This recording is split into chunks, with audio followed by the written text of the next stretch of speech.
हरे कृष्णा कृष्णा कृष्णा हरे हरे, हरे राम राम राम हरे हरे। तो आपको मैं इससे पिछली वीडियो में 88,000 ऋषि नैमिषारण्य में यज्ञ कर रहे थे, और जैसे ही उनको पता लगा उग्र सर्वासूत नैमिषारण्य में आने जा रहे हैं, पधार रहे हैं, जो कि एक भागवत के परम वक्ता हैं, और इन्होंने सुखदेव जी का जो भागवत जो परीक्षित को सुनाया था, उस समय भी वहाँ पे उन्होंने भागवत सुनी थी। इसलिए वो बहुत परम वक्ता थे भागवत के, और सर्वश्रेष्ठ ज्ञानी भी थे। सब धर्मों का ज्ञान था उनको। सभी मिल के ऋषियों ने योजना की कि परम वक्ता भागवत के आ रहे हैं, तो क्यों ना हम भागवत का ज्ञान यज्ञ सुने। क्योंकि दो प्रकार का यज्ञ होता है, एक होता है द्रव्य यज्ञ, एक ज्ञान यज्ञ। द्रव्य यज्ञ से कोटि गुना श्रेष्ठ होता है ज्ञान यज्ञ। ज्ञान यज्ञ मतलब भागवत ज्ञान यज्ञ, हमें भागवत सुनना है। और धेनु गोमती नदी का जल लिया और हवन कुंड में डाल दिया। कुछ ऋषियों ने मिट्टी डाल दिया, हवन को बंद कर दिया, और उसके बाद उग्रश्रवा सूत जी आए, तो उनका पूजन आरती किया गया, उच्च स्थान ग्रहण करने को दिया, और सभी लोग अपना अपना क्वेश्चन करने लगे। तो सूत जी को कुछ समझ नहीं आ रहा था किस आदमी का प्रश्न का उत्तर का जवाब दें, किसका नहीं दें। तो वहाँ पे सभी ऋषियों ने 88,000 ऋषियों में से जो वरिष्ठ थे शौनक जी, तो सब योजना की कि हमारी तरफ से शौनक जी प्रश्न जिज्ञासा करेंगे सूत जी को। तो शौनक जी ने सभी ऋषि मुनि की तरफ से छह प्रश्न किए थे। पहला प्रश्न था कि कलयुग के जीवों का उद्धार करने के लिए क्या करना चाहिए। दूसरा क्वेश्चन किया सूत जी से शौनक जी ने कि आत्मा का उद्धार कैसे होगा। कितना अच्छा प्रश्न किया, सोचिए, आत्मा का कल्याण कैसे किया जाए। और देखो प्रश्न कितना अच्छा किया इसे उन्होंने। और वेद व्यास जी ब्रह्म सूत्र में पहला सूत्र क्या लिखते हैं, अर्थात ब्रह्म जिज्ञासा, मतलब भगवान की जितनी जिज्ञासा हो करनी चाहिए हमको।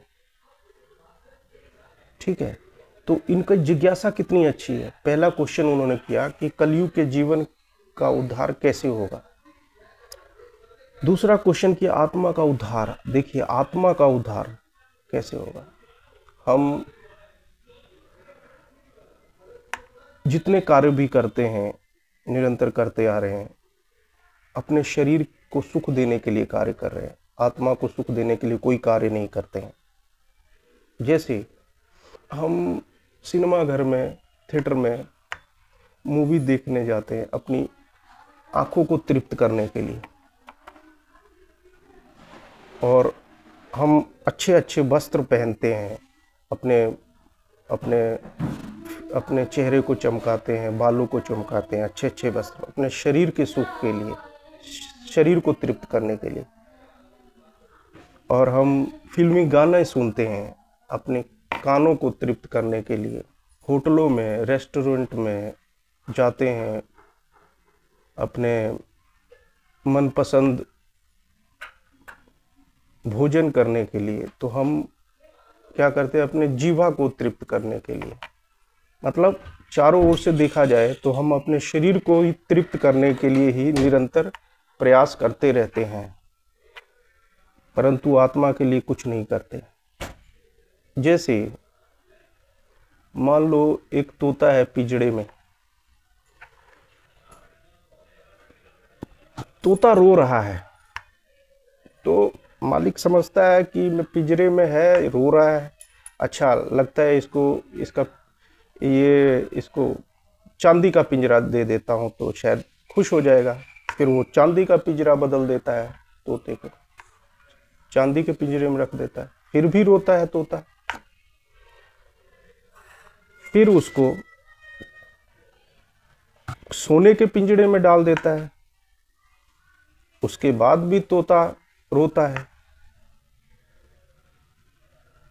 फिर मालिक सोचता है शायद मुझे इससे भी कुछ बड़ा करना पड़ेगा, तो फिर हीरे मोतियों जवाहरात के एक पिंजड़ा बना लेता है, उसमें तोते को रखता है। तोता फिर भी रोता है। क्या मतलब?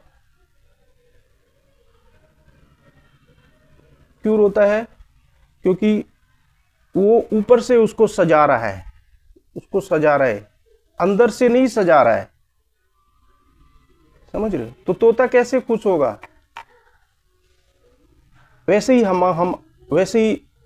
हम हैं।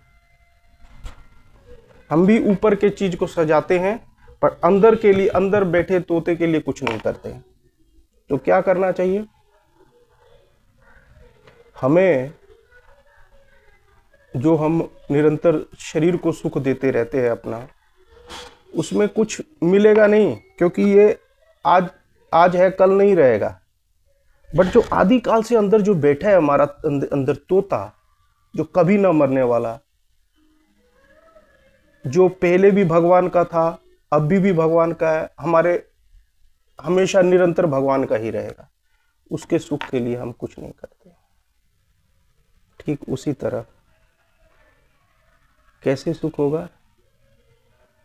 जब हम आत्मा का कल्याण करेंगे। आत्मा का कल्याण कैसे होगा? जब हम भगवान की कथाएं सुनेंगे, कृष्ण की कथाएं सुनेंगे।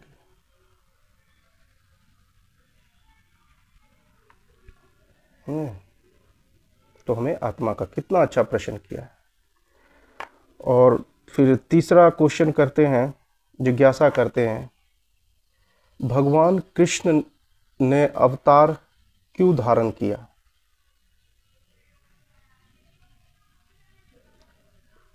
उसके बाद चौथा प्रश्न करते हैं, भगवान इस पृथ्वी पर क्यों आए?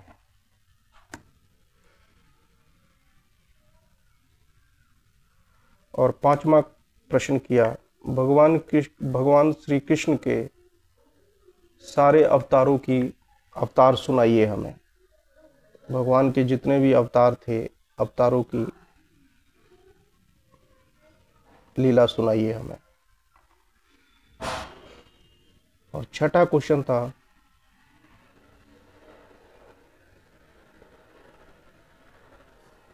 कृष्ण भगवान इस पृथ्वी पर अपनी लीला और उपदेशों से धर्म की स्थापना की, और जब कृष्ण जी चले गए अपने धाम, तो धर्म किसकी शरण में गया? धर्म का शरणम गता। धर्म किसकी शरण में गया? देखिए, जो भगवान कृष्ण थे, सोम वंश के थे। सोम मतलब चंद्र वंश के। आपको पता है, जब चांद अस्त होता है तो सूर्य का उदय होता है, और जब सूर्य अस्त होता है तो चांद का उदय होता है। तो जब सोम वंश का अस्त हुआ, तो भागवत रूपी सूरज का उदय हुआ। समझे?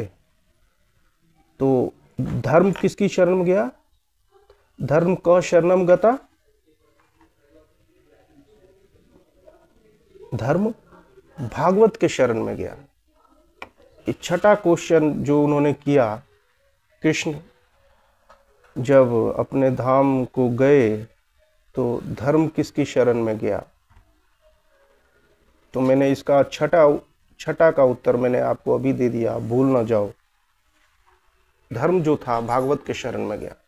कृष्ण भागवत के रूप में, धर्म स्वरूप कृष्ण भागवत रूप में आज भी मौजूद है।